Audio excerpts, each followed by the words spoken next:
Well, I think you'll probably get a mixture of sympathy and irritation. Sympathy because, he is somebody who has been around the table with many of these leaders for quite a long time now, for the last 6 years in some cases, and so they will have some sympathy with the predicament that he's in. But at the same time, I think a lot of them are going to be very irritated that he has precipitated a very unnecessary crisis in the EU at a time when there were already external crises that it had to deal with. There's a chance that we can increase our exports rapidly and dramatically. Well, I think some of them really will be, and those who are, more federalist in their outlook, say the Belgians, obviously the President of the European Commission, President of the European Parliament, they're people who are really going to feel that David Cameron has betrayed the European project.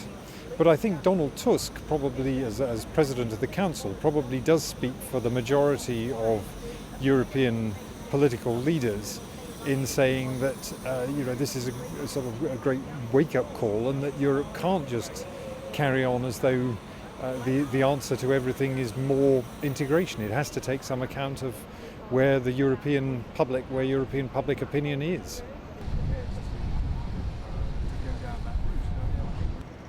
It's possible, but I don't think it's extremely likely. A lot will depend on what happens to the UK.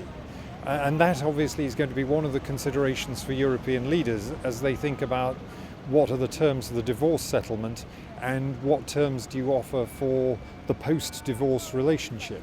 So you don't want to make it look too attractive in the outside world. I think that the sort of Boris Johnson approach that I am pro-cake and pro-eating it is just not going to fly.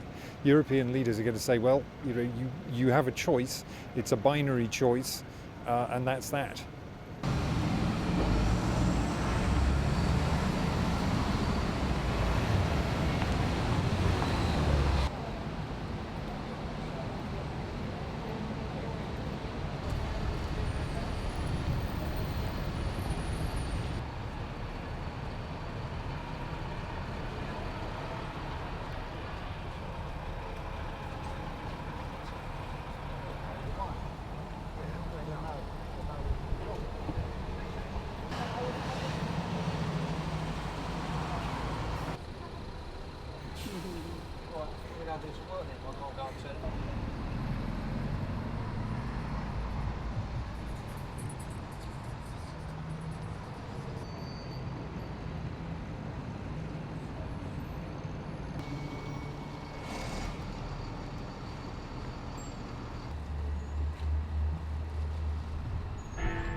Questions. Is there anything you would like to add? Do you think we've missed out in the conversation?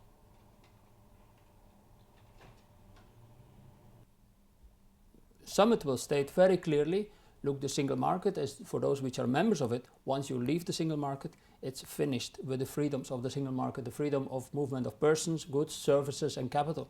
So that is finished.